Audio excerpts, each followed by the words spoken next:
अस्सलाम वालेकुम ख़वातीन और हज़रात, शुरू करते हैं आज का हस्बे हाल। मैं हूं आपका मेज़बान फरीद रईस। नाज़रीन, आज शो के आगाज़ में आपकी मुलाकात करवा रहे हैं लतीफ़ी स्ट्रीट के मकीनों से। देखते हैं कि आज वो क्या मसला लेकर आए हैं। अस्सलाम वालेकुम। मसला क्या होना है यार?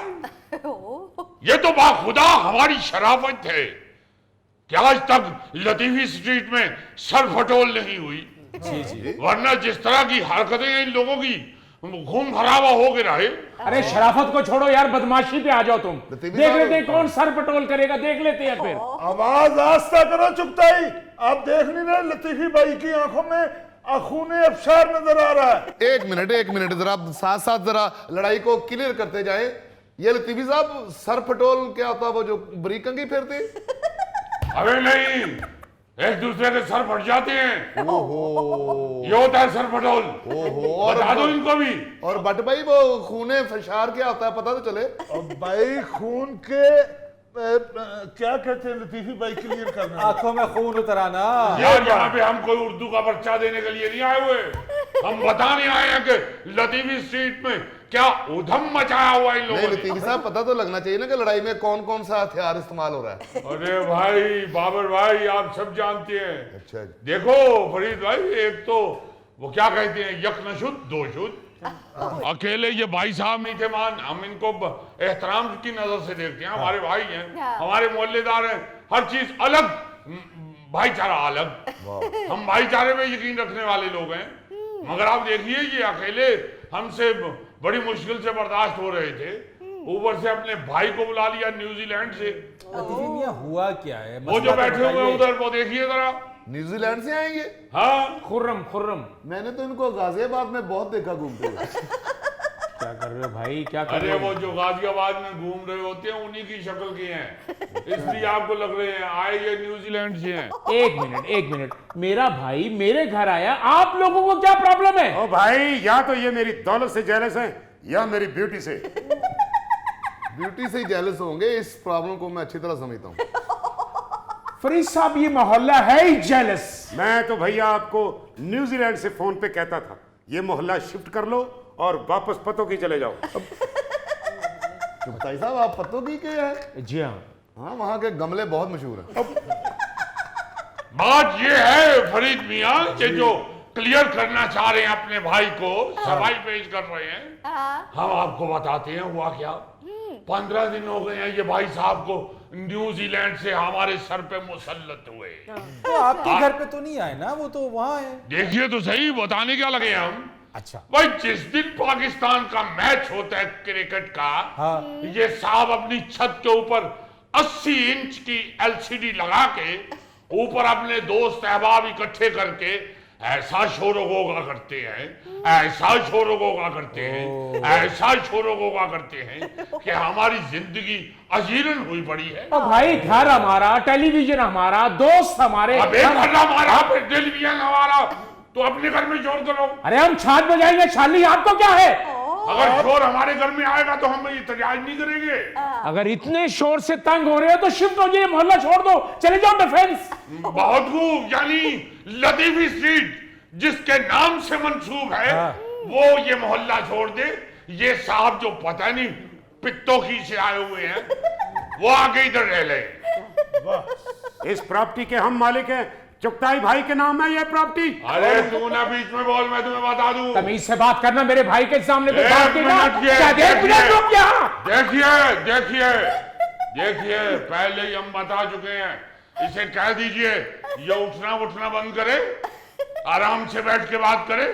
आपने पहले हमें कहा था कि ये टॉक शो है, यहाँ बैठ के बात होगी बस। भाई मैं तो यही कह रहा हूँ, आप दोनों जज्बाती हो जाते हैं, आप भी बहुत ज्यादा गुस्से में आ जाते हैं, वो भी भड़कना शुरू कर देते हैं। चुगताई साहब, आप तशरीफ रखिए। हम तो सिर्फ बात कर रहे हैं। मैं भी इसी बात बात कर रहे को हैं। समझाने की कोशिश कर रहा हूँ कि तहम्मुल से बात कीजिए। तशरीफ रखिए। भाई उठे तो पहले वो हैं, आपको चाहिए था जो ही उठे हैं ये कप घुमा के उनकी कनपटी में मारिए। क्या? बीवी मियाँ, ऐसा नहीं होता है, ये काम मैं नहीं कर सकता, ये अच्छी आदत नहीं है, ये अच्छा तरीका नहीं है जो आप बता रहे हैं। चुगताई साहब आप बैठिए। लतीफी मियां आप भी आ जाइए। यहाँ बैठ जाती है। नहीं इधर आए आप। कोई बात नहीं नहीं। नहीं सरताज आप यहाँ आइए ना। आप घूंघट निकालिए, अच्छा। ये ना समझिए काम घर से गए हुए हैं। घूंघट निकालिए बस। रोना लतीफी स्ट्रीट, लतीफी स्ट्रीट, कच्चे पेन से लिखा हुआ लतीफी स्ट्रीट, एक प्लेट तक तो लगवा नहीं सके ये लतीफी स्ट्रीट का क्या एक दो दवा लगवाइए प्लेट, एक दवा नहीं 2 दवा लगवाइए। अब नशा ही उतार के ले जाते हैं, क्या कर सकते हैं। हमारे पास इतना बजट नहीं होता कि हर महीने प्लेट बनवा दें। अब मुझसे बर्दाश्त नहीं हो रहा भैया। नहीं बेटा बैठो बैठो। आप लोग भी उस मोहल्ले में रहते हैं, आपको भी मालूम होना चाहिए मोहल्ले की इज्जत का। आप खुद लतीफी स्ट्रीट अच्छा सा किसी महंगे वाले पेंटर से को अच्छी सी प्लेट बनवा के लगा दें। नहीं मैं क्यों लिखवाऊं, मैं चुगताई स्ट्रीट लिखवाऊंगा, चुगताई स्ट्रीट। अरे ये देख लीजिए अब ये बात बढ़ती जा रही है। भाई लतीफी मियां आप भी उनको उकसाए जा रहे हैं और वो भी भड़क रहे हैं। आप तेल डाल रहे हैं वो और आप उन पे आग लगा रहे हैं। ये तो भाई हमारे बैठिए। भाई हैं, हमारे तो भाई हैं। चलो ये बैठिए। देखिए, आपने तो खुद हमें हमारा साथ दिया था कि आप लतीफी स्ट्रीट लिखवा लें। आपको याद होगा जब आप नए नए मोहल्ले में आए थे तो आपने खुद ही तो कहा था कि इसका नाम तो लतीफी स्ट्रीट। इतने अच्छे आप हमारे भाई हैं, दौलत आप आई। क्यों इस तरह कर। ठीक है मैं आपका भाई हूं, लेकिन मेरे भाई के पीछे आप लोग क्यों पड़े हुए? हम सीढ़ी लगाएं, जो मर्जी करे, शोर करे, ये प्रॉपर्टी हमारी है। यार लो पहले चुगताई साहब माननी थी, अब चुलबुल पांडे आ गया है। बैठे लतीफी साहब, आप नहीं जाते डिफेंस। वैसे भी डिफेंस में तो हमने कोई नवाब देखा ही नहीं, नवाब तो कच्ची बातें में होते हैं। नवाब पुराने इलाकों में होते हैं, हाँ पुराने इलाकों में। कच्ची आबादी ना उसे कहिए, वो पुराना इलाका। हाँ नहीं आप डिफेंस भेज रहे थे ना, डिफेंस नहीं जाएंगे, आप यहीं रहेंगे। तारीखी इलाके होते हैं, तारीखी जहाँ नवाब देखिए चुगताई मियां, आप हमारे भाई हैं। ठीक है। हम कहना ये चाह रहे हैं, जब ये ऊपर हल्ला गुल्ला कर रहे होते हैं, एक तो इन्होंने जो LCD लगाई है वो हमारी छत से नजर नहीं आती। असल मैं अब मसला ये समझा। है। नीचे खड़े होकर पूछ रहे क्या पोजीशन है, कितना स्कोर हुआ है, क्या है, कौन आउट हुआ, क्या छक्का मार दी, ये कह रहा होता है। आप हमारे भाई हैं, आपको चाहिए हल्की सी घुमा दें उसे, हमें इतना शोर होगा ना करना और पड़ेगा। घुमाना क्या है, मैं तो LCD नहीं लगवा दूंगा, बेफिक्र रहो। देखिए इतने अच्छे भाई इनके घर आए हुए हैं, तो आपने उन्हीं के घर रहना, हमारे घर तो आप चक्कर नहीं लगाते। चने चावल पकाओगे तो आऊंगा, पसंद है मुझे। अरे चने चावल, हाँ पसंद है मुझे। माशाल्लाह। देखे रहते न्यूजीलैंड हैं मगर खाने में लंगर ही पसंद है इन्हें। फिर लड़ाई वाली बात हो गई भैया। देखिए हम चाहते ये हैं, एक तो जरा LCD घुमा दें अगर तो हमारा भी वाला हो। घूंघट निकालिए। अच्छा ये मत समझा कीजिए कि हम बातों में लगे हो, घूंघट निकालिए। दूसरी बात ये है फरीद मियां, जब भी पाकिस्तानी प्लेयर छक्का मारता है तो ये नोटों का छट्टा लगाते हैं और 50 और 100 वाले नोट का होता है। तो अभी इन्होंने ये पिछले मैच में फखर जमान ने जब 11 छक्के लगाए तो इन्होंने 11 के 11 छट्टे पिछली गली की तरफ लगा दिए, एक छट्टा भी हमारे घर की तरफ नहीं लगाया। नहीं लतीफी साहब ये मसला नहीं था, असल में हवा का रुख उस तरफ का था, अगर इधर का होता तो आपकी तरफ गिरते। हेलीकॉप्टर से छठे लगा दूंगा आपके घर में।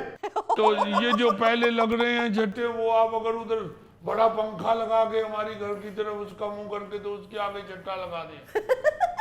तो लतीफी मियां अगर LCD आपकी तरफ हो जाए, आपको नजर आनी शुरू हो जाए, और जो वो छट्टा लगाते हैं वो छट्टा भी आपकी तरफ आना शुरू हो जाए, तो फिर आपको ये हुल्लड़बाजी, ये शोर गुल सब कबूल होगा। भाई खुशी के मौके में हल्ला गुल्ला तो होता ही है।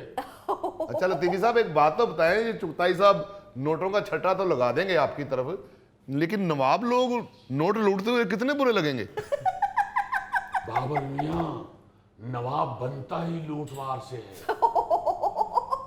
एक मिनट ठहरो जी, एक मिनट ठहरो। फरीद साहब एक प्रॉब्लम और है। ਤੁਸੀਂ ਨਾ ਲੜਾਈ ਲੈਣਾ ਦਾ ਭਰਾ ਆ ਜੀ। एक मिनट में मुकद्दस बात करने दे मुझे। जिस दिन ये मैच जीत जाते हैं उस दिन ये मिठाई बांटते हैं। अच्छा। और ऊपर से जोर जोर से आवाजें लगा के कहते हैं कि आगे ले जाओ मिठाई। बाहर के लोग आ जाते हैं। अब आपके पास जितनी मिठाई है आप सिर्फ मोहल्ले में बांटे ताकि मुनासिब मकदार में मोहल्लेदारों तक पहुंच सके। अब इन्होंने हमारी तरफ सिर्फ 6 लड्डू भेजे। हमारी मियाँ बीवी के मुंह चेक करें, हमारे 6 लड्डू बनते हैं। नहीं, मुंह के मुताबिक तो आपका 6 लड्डुओं का 1 लड्डू बनता है। देखा आपने, उनकी तरफ 6 लड्डू और हमारी तरफ सिर्फ 2। घूंघट निकालिए। अच्छा जी। इस तरह की अगर बराबरी नहीं होगी फरीद मियाँ, तो फिर जाहिर है मोहल्लेदारी में नफरत तो फैलेगी। बात तो ये सच है कि एक घर में 6 लड्डू जा रहे हैं और दूसरे घर में 2 लड्डू जा रहे हैं। लतीफी मियाँ, आप भी छोटी छोटी बातों का मसला बना लेते हैं। भाई अगर उन्होंने किसी के घर में अपनी मर्जी के मुताबिक भेज दिया तो कौन सी कयामत आ गई है? बिल्कुल। प्री साहब, असल बात यह है कि भट्ट साहब के घर उस दिन मेहमान आए हुए थे। उन मेहमानों के हिसाब से हमने उनके घर 6 लड्डू भेज दिए और ये 2 मियाँ बीवी हैं, इसलिए 2 लड्डू भेज दिए। भाई लड्डू हमने अपनी खुशी के लिए तकसीम किए, पेट भरने के लिए तो नहीं भेजने। तो इसमें हर्ज क्या है अगर खुशी के साथ साथ पेट भी भर जाए किसी का? ओह माय गॉड, इतनी गुर्बत इस मोहल्ले में। भाईजान, पत्तों की शिफ्ट हो जाए। और खलो जा भाई, पत्तों की ਦੇ ਜਿਹੜੇ ਤੁਹਾਡੇ ਪਲਾਜ਼ੇ ਨੇ ਉਹਦਾ ਵੀ ਮੈਨੂੰ ਪਤਾ ਹੈ। ਉੱਥੇ ਆਉਣ ਦੀ ਕੋਸ਼ਿਸ਼ ਨਾ ਕਰੀ। और शुक्र करो अल्लाह दा कि तुसी लाहौर शिफ्ट हो गए हो। फरीद बाऊ जी, ये पत्तों की दे च प्रेशर कुकरां दे रबड़ चाढ़दे सन। भाई ये कोई मेहनत नहीं है, मेहनत की है, मजदूरी की है, जीरो से हीरो बना हूं। हाँ, तो अगर अल्लाह ने जीरो से हीरो बना दिया तो जो अभी तक जीरो हैं उनका भी तो ख्याल रखो ना। कम से कम मोहल्ले में तकसीम तो मसावी होनी चाहिए। हर घर में 6 लड्डू जाने चाहिए। बल्कि ये भट्टभाई की गुफ्तगू से एक और चीज मेरे जहन में आई है। जी जी बताइए। भाई जिस तरह भट्टभाई कह रहे हैं कि ऊंची आवाज लगा के तो मिठाई के हिस्सेदार बाहर वालों की भी बना लेते हैं, उसी तरह जब ये छट्टा लगाते हैं तो बाहर के मोहल्ले के बच्चे भी आके तो पैसे लूट लेते हैं। इनको चाहिए कि बजाय छट्टे लगाने के गली के अंदर ही जितने घर हैं हर घर में 500-500 नकद भेज दिया करें। So sweet. तजवीज ये भी अच्छी है। रहने दो, अपनी तजवीज अपने पास ही रखो। पर इस सब जिस वक्त मैं पैसे लुटाता हूं ना, तो इर्द गिर्द की गलियों तक शोर मचता है कि भी चुगताई ने आज छट्टा लगाया। अगर वही पैसे मैं इन 2 घरों में भेज दूं तो शोर ही नहीं मचेगा, तो मुझे क्या फायदा होगा? वैसे आप सब लोगों से इंतहाई माजरत के साथ मैं एक बात ये सोचने पर मजबूर हूं कि आप सब जब भी यहां तशरीफ लेकर आते हैं और आप लोगों के मसाइल जब मैं सुनता हूं तो मुझे ऐसा महसूस होता है कि लड़ाई और किसी चीज की नहीं है, सिर्फ जाती लालच, सिर्फ जाती ख्वाहिश की तकमील, वरना कोई ऐसा बड़ा मसला नहीं है आप लोगों के दरमियान। एक्सक्यूज मी फरीद साहब जी, मेरा तो जहन वहीं फंसा हुआ है कि न्यूजीलैंड में क्राइम रेट 0 है। ये चुगताई का भाई वहां चला कैसे गया? एक्सक्यूज मी, मैं वहां मुस्लिम कम्युनिटी के कब्रिस्तान की कमेटी का मेंबर हूं। मेरे बगैर पूछे वहां कोई डेड बॉडी नहीं ला सकता। नाज़रीन, यहाँ वक्त हुआ है एक ब्रेक का, हमारे साथ रहिए। राणा साहब, सीट बेल्ट जरूर बांध लीजिएगा। जी इंशाल्लाह हम तो बांधेंगे। आपको भी गाड़ी की सीट बेल्ट पूरी आती है या घर से अपना रस्सा लेके जाते हैं?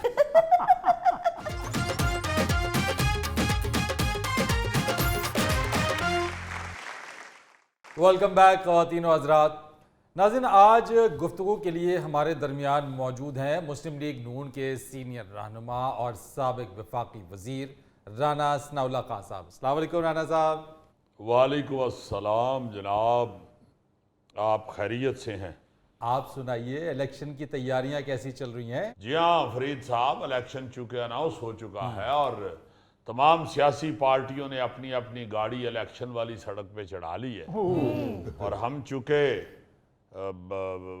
तजुर्बा रखते हैं, हमें मालूम है इलेक्शन कैसे लड़ना है जी, इसलिए हम इस सड़क के ऊपर जो टोए टिब्बे गड़े हैं और स्पीड ब्रेकर हैं उन सबको जानते हैं।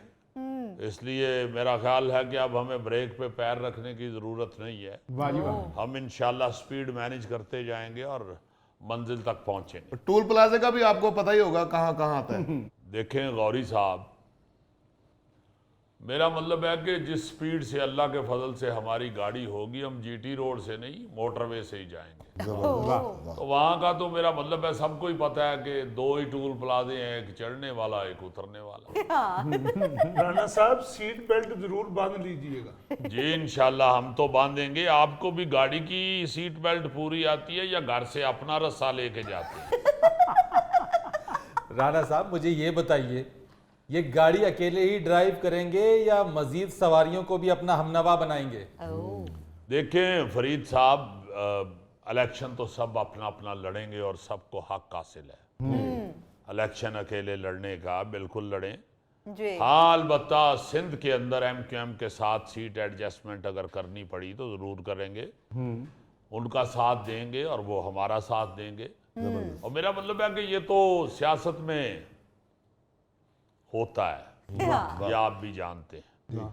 तो जहां जरूरत पड़ेगी इंशाल्लाह वहां पे इत्तेहाद कोई बुरी बात नहीं। हम वो नहीं है कि कहें कि भाई मर जाएंगे मगर इनके साथ नहीं बैठेंगे, ये हमारे जुमले नहीं है। हाँ पहले ये कह दें कि मर जाएंगे इनके साथ नहीं बैठेंगे और उसके बाद हर मोटरसाइकिल वाले को भी हाथ दें कि हमें बिठा लें साथ, ऐसा नहीं हमारे। तो मगर राणा साहब, पीपल्स पार्टी तो ये कहती है कि लाहौर से वजीर आज़म नहीं होगा। मौलाना साहब कहते हैं कि अगला जो वजीर आज़म होगा वो उनकी जमात से होगा। आपका दावा है कि मियां नवाज शरीफ चौथी बार वजीर आज़म बनेंगे। किसकी माने? देखें फरीद साहब, हर सियासी पार्टी को वजीर आज़म बनाने का दावा करने का हक हासिल है। बिल्कुल पीपल्स पार्टी का अगर बनता होगा वजीर आज़म तो वो बनाए। मौलाना फजलुर रहमान साहब बन सकते हैं तो ज़रूर बने। बहरहाल हमारा दावा यही है कि अगला वजीर आज़म हमारी पार्टी का होगा और वो मियां मोहम्मद नवाज शरीफ साहब होंगे। वाह जी वाह। खुर्शीद शाह साहब ने एक बात कही है और दोबारा ये बात उन्होंने कही है कि अगर मियां नवाज शरीफ साहब जेल चले जाते वतन वापस आने के बाद तो उनका सियासी कद बहुत ऊंचा हो जाता, मगर चूंकि वो जेल नहीं गए इसलिए उनका सियासी कद छोटा हो गया। देखें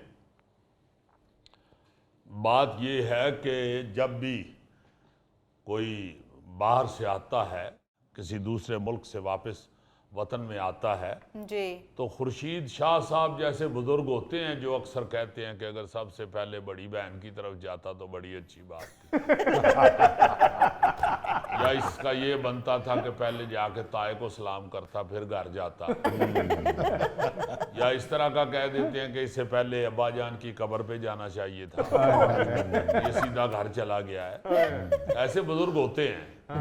तो मेरा मतलब है कि जो जेल जाने का कह रहे हैं, जेल है कोई फुफ्फो का घर नहीं है जहाँ पे आप जब मर्जी चाहे चले जाएं। हमने कानून का सामना करना है और वो कर रहे हैं। मियाँ साहब कानून को फेस करके तो बाहर आए जी। जमानत उनकी मंजूर हुई है, हिफाजती जमानत उन्होंने ली है तो वो बाहर है। हाँ जी और इंशाल्लाह उन पे जो केस हैं वो पहले भी लड़ते रहे हैं। इस तरह के झूठे केस सारी जिंदगी से उन पे बनते हैं और वो उसको फेस करते हैं अल्लाह के फजल से और उससे बाइज्जत बरी होते हैं। तो अब भी जो मुकदमात हैं उनसे इंशाल्लाह वो बरी होंगे। आप खुर्शीद शाह साहब को मेरी तरफ से कहिए कि उनको डॉक्टर ने जो दवाई सजेस्ट की हुई है वो टाइम पे खाते रहे।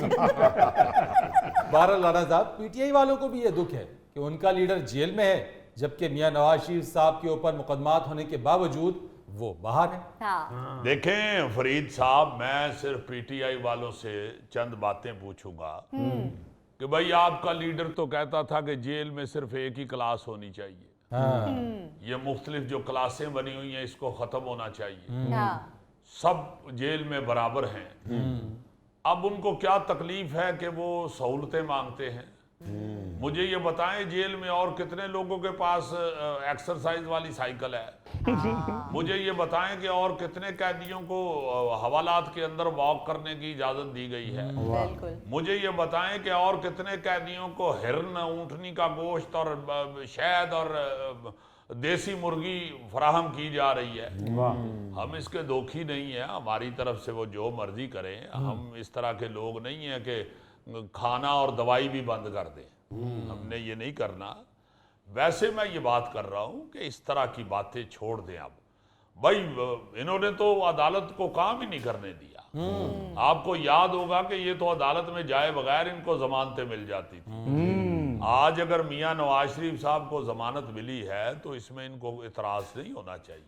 सही। ये वो हैं जिनको बगैर अदालत में पेश हुए जमानतें मिलती रही हैं। सही। इन्होंने भी गाड़ी में हाजिरियां लगवाई हुई हैं। इस तरह की बातें नहीं करनी चाहिए। लोग भूले नहीं हैं, अवाम को याद है, और अल्लाह के फजल से अवाम ये भी जानती है कि मियां नवाज शरीफ साहब जो हैं, मेरा मतलब है कि हमेशा वो मुकदमात का सामना करते हैं और अब भी करेंगे। वाह जी वाह। वाह। तो राणा साहब, चौधरी शुजात हुसैन साहब से भी मियां नवाज शरीफ साहब की मुलाकात मुतवक्के? इंशाल्लाह वो जल्दी मिलेंगे इंशाल्लाह। और चौधरी शुजात साहब जो हैं वो बिल्कुल मुलाकात उनसे होगी, मियाँ साहब की जल्द मुलाकात होगी। जाहिर है जी, चौधरी साहब भी लाहौर च रहिंदे ने, मियाँ साहब भी लाहौर च रहिंदे ने। जी। गौरी साहब, ये बात तो आप ऐसे कर रहे हैं कि जैसे वो भी कॉलेज जाते हैं और वो भी कॉलेज जाते हैं और कॉलेज की ग्राउंड में या क्लासरूम में मुलाकात हो ही जाएगी। या दोनों यंग लड़के हैं, आइसक्रीम खाने जाएंगे तो उधर आइसक्रीम पार्लर में मुलाकात हो जाएगी। भाई जाहिर है चौधरी शुजात साहब भी घर में होते हैं और अपनी पार्टी के लीडर हैं। मियाँ साहब भी अभी आए हैं, वो भी मसरूफ हैं। तो इंशाल्लाह मुलाकात होगी जी चौधरी साहब से, क्यों नहीं होगी। हाँ जी, चौधरी साहब घर ही होते हैं। माहौल ही हो गया, बड़े चौधरी साहब घरों निकलते नहीं, छोटे चौधरी साहब घर बढ़ते ही नहीं। तो राणा साहब, आपने ये भी कहा है कि आइंदा इलेक्शन के बाद मौलिक पार्लियामेंट मुल्की मसाइल में इजाफा करेगी, जो भी हुकूमत हो उससे सादा अक्सरियत मिलनी चाहिए। वो इसलिए कहा है कि फिर जब जितनी ज्यादा इत्तेहादी होते हैं उतनी मुश्किलात बढ़ जाती है। जी बिल्कुल। आप सब ये जानते हैं कि फिर अपने अपने मुतालबात सामने आ जाते हैं, रख दिए जाते हैं। और जो इस वक्त मुल्क की सूरत हाल है उसमें मेरा ख्याल है कि पार्टियों को या मेंबरान को ज़ाती मफादात से हट के मुल्क का सोचना पड़ेगा। राणा साहब, कुछ अरसे से आप मुदब्बर से हो गए हैं, मेरा ख्याल आप मौला जट टाइप फिल्में पसंद नहीं करते। देखें, इस वक्त मुल्क को हीर रांझे की जरूरत है। वाह राणा साहब, इसका मतलब आप हुकूमत बना रहे हैं? नहीं जी, हुकूमत नहीं, फर्नीचर बनावांगे। तू तो कहोगे मेरे इलाके दे, तू तो गल न समझिया। भाई इलेक्शन लड़ रहे हैं तो हुकूमत ही बनावांगे ना, लकड़ तो नहीं ना सुटा रहे जेड़ा फर्नीचर बन जाएगा। राणा साहब, ऐत की अगर हुकूमत बनाओगे तो गोगा साहब ਨੂੰ ਤੁਸੀਂ अच्छी कुर्सी ਤੇ ਬਾਣਾ। इलेक्ट्रिक व्हील चेयर पे कुर्सी भी अच्छी मिल जाएगी तो दिहाड़ी भी लग जाया करेगी। गौरी भाई, गोगे को एक ही कुर्सी ज्यादा सूट करती है, जो देख के पास पड़ी हो। और सब तो पहले अग भी ਉਹਨੂੰ ਲੱਗਦੀ। नाज़रीन, यहाँ पर वक्त हुआ एक ब्रेक का, हमारे साथ रहिए। मुंह से तो आप मुझे बेवकूफ ही समझते होंगे। बेशक बेशक। ये कौन बोल रहा है?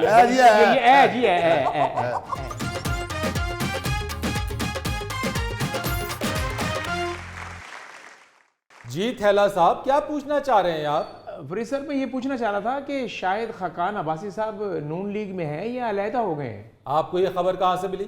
ओ जी, मैं खबरों में सुन के सुना है कि वो कहते हैं कि कोई मैं बुला रहा है, कोई नहीं बुला रहा, पता नहीं क्या है। भाई वो नून लीग में है, खुद चले जाएं। और सर जी, हर सियासी पार्टी में इस तरह के एक दो बंदे होते हैं जो लाडला बेटा बने होते हैं।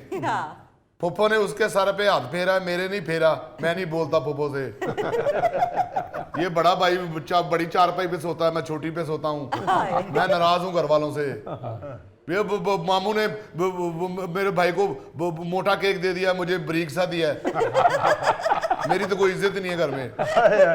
गौरी साहब, आप ठीक कह रहे हैं और मिसाल भी आपने ठीक ही दी है। आजकल शायद खाकान अब्बासी साहब का मामला कुछ इसी तरह का ही है। अच्छा। कुछ रूठे रूठे से नजर आते हैं। यानी मियां नवाज शरीफ साहब इतने बरसों बाद वतन वापस आए, इस्तेमाल के लिए नहीं गए। यानी एक बहुत आम इजलास नून लीग का हुआ, सारे लोग मौजूद थे, शायद खाकान अब्बासी साहब नहीं गए। वही वाली बात पूछा गया, जनाब क्यों नहीं गए? मुझे बुलाए नहीं। भाई आप खुद चले जाएं। ओही गल हुई ना लाडले बेटे वाली। लो जी, ਤੁਹਾਡੀ सकी फुफ्फो आ गई, जो तुसी मिलो, मैं नहीं मिलना। बिल्कुल ठीक कह रहे हैं आप। भाई आप अगर उन्हें लीडर मानते हैं, आपका लीडर इतने बरसों बाद वतन वापस आया है, तो आप एयरपोर्ट चले जाते हैं उनका इस्तकबाल करने के लिए। भाई एयरपोर्ट नहीं गए, मीनार पाकिस्तान पर इतना बेहतरीन जलसा हुआ, वहां चले जाते।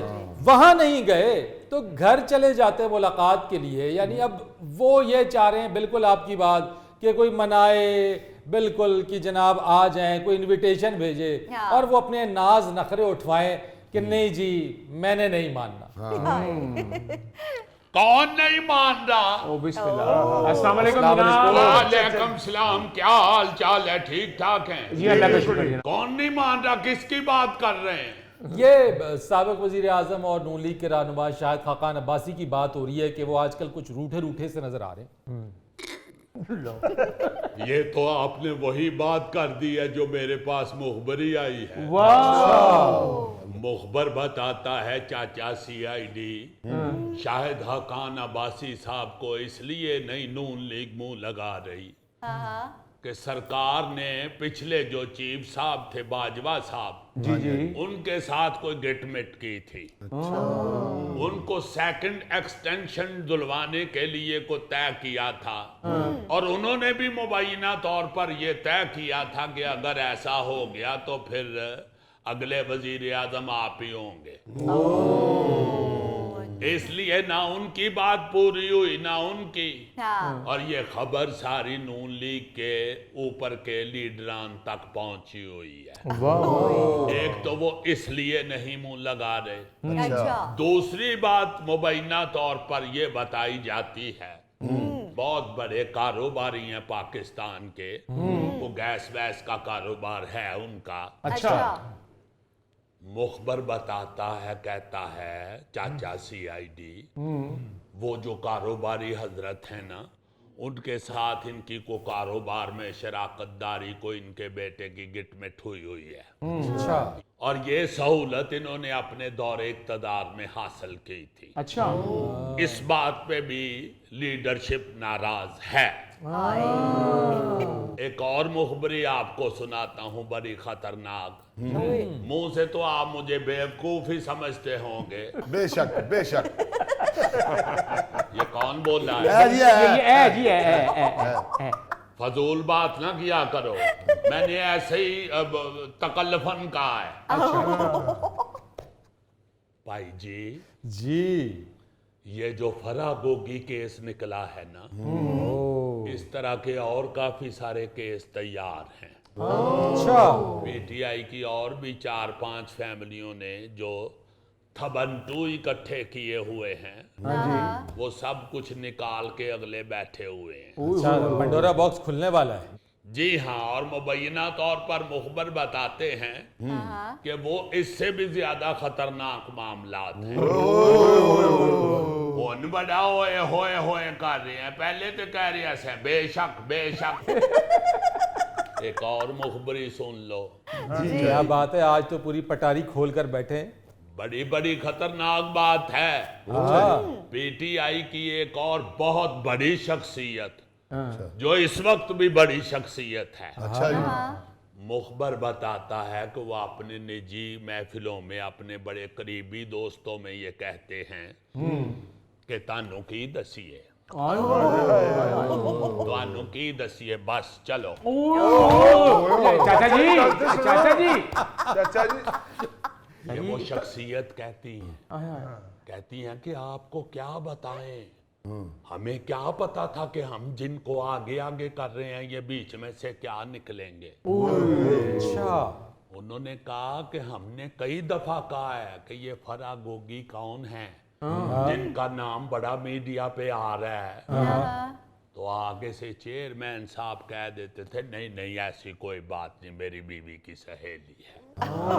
फिर वो कहते थे हजूर सहेली तो है मगर बड़ी उतली खबरों में आ रही है, मामलात भी बड़े गड़बड़ नजर आ रहे हैं। फिर कह रहे थे नहीं नहीं ऐसी कोई बात नहीं, घबराओ ना। फिर वो कहते थे कि सारे किधरे मुद्दा ना पै जावे।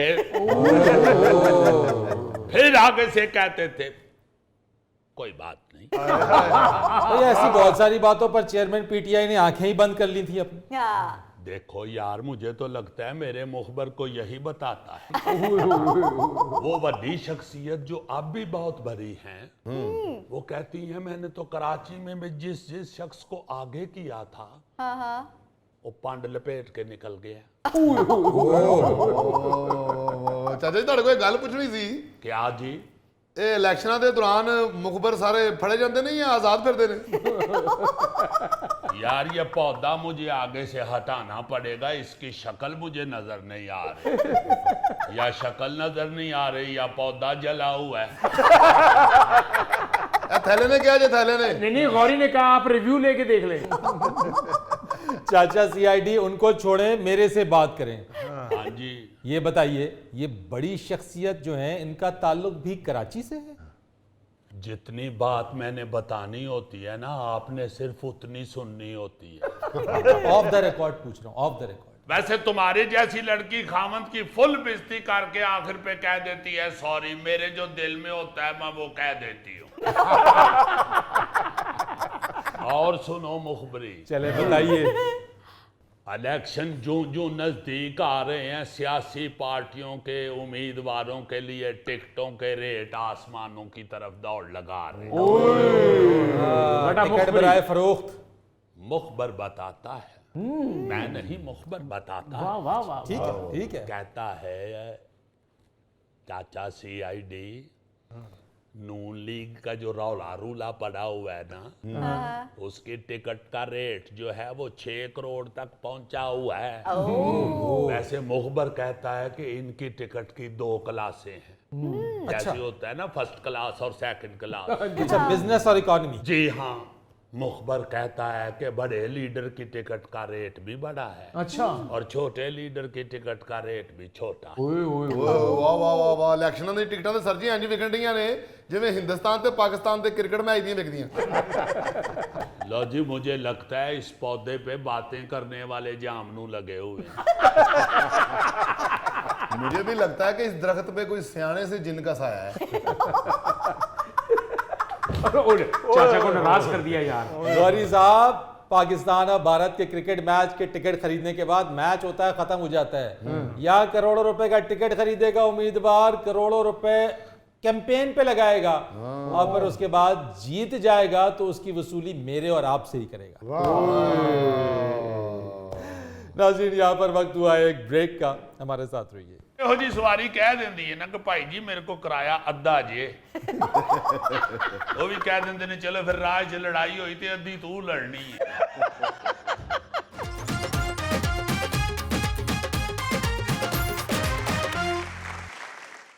एक्सक्यूज मी फरीद साहब, वाह, बहुत अच्छे, यानी स्टार्ट ही अच्छा है। वैसे तो आप सफरी बदतजीबियों का जिक्र करते रहते हैं। जी जी, एक बदतजीबी का जिक्र मैं भी करना चाहता हूँ। कीजिए। ये जो बस है, ये तंग क्यों होती है? उसमें ऐसी सवारियां पूरी क्यों नहीं सही आती? ये कहना चाहती हूं। नहीं नहीं, अगर मैं ढूंढ के लाया हूँ बदतजीबी को, उसको सुने तो सही ना। सुनाए सुनाए, कहां क्या से हुआ? ढूंढी है? और किसे दी तेरी चुक ले आया?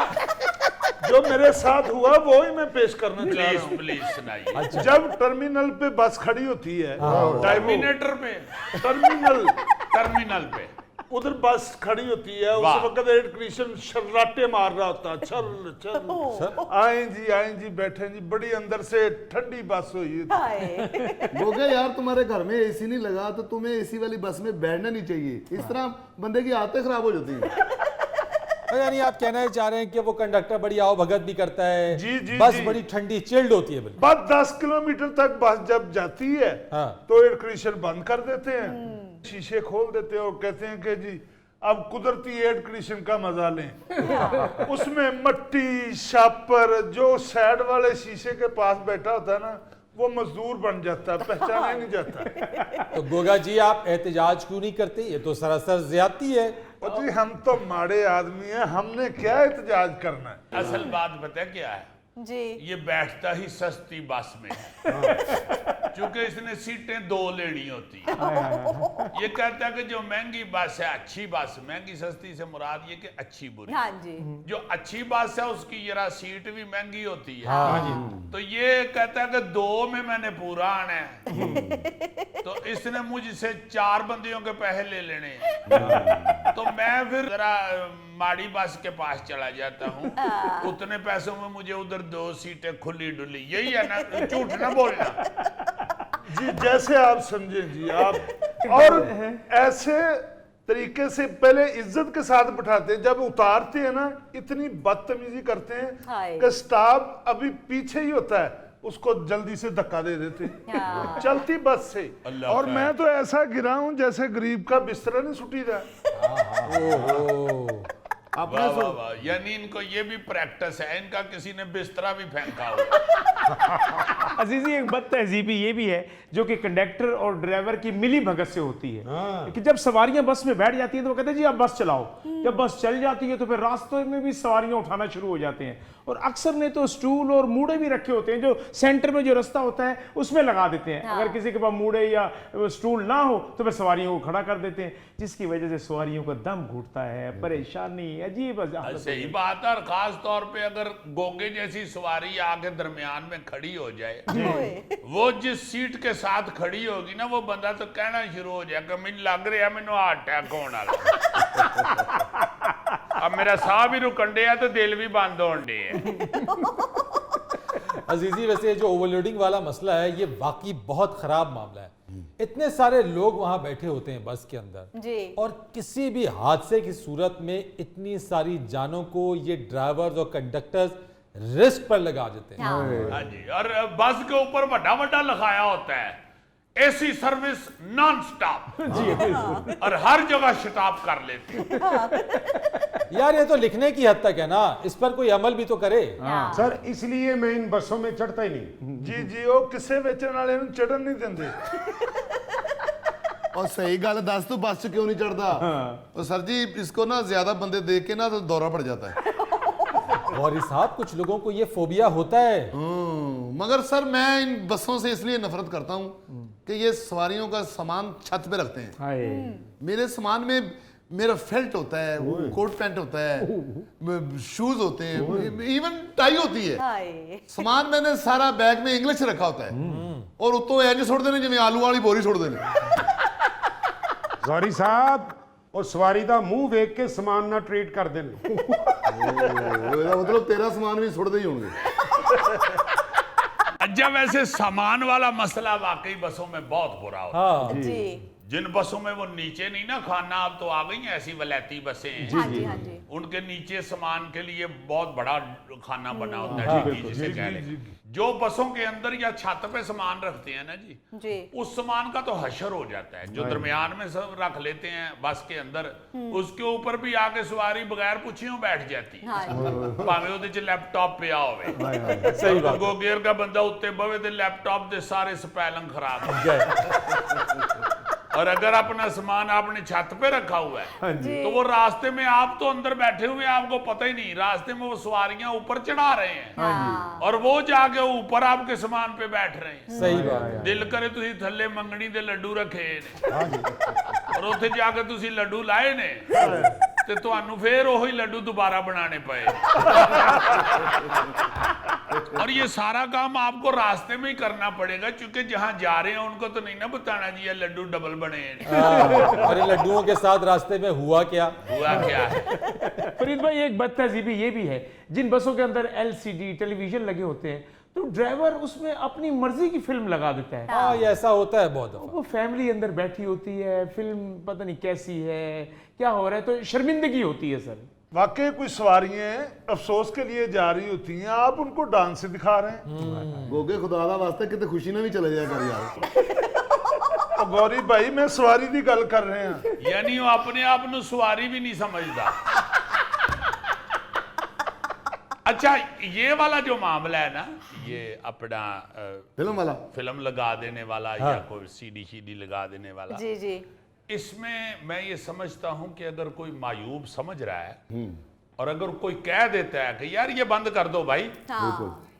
उस पे किसी को बोलना नहीं चाहिए। बिल्कुल। अक्सर देखने में ये आता है कि अगर कोई बेचारा इस तरह फैमिली के साथ गया हुआ बंदा कह देना को यार बंद करो इसको भाई, औरतें भी बैठी हुई हैं, तो लाजमन जेड़ा कला जा रहे हैं ना अफसोस ते इंज दा भाई वो कह देंगे कि चलो यार थोड़ी देर आस्ते ते रौनक मेला लगन दियो।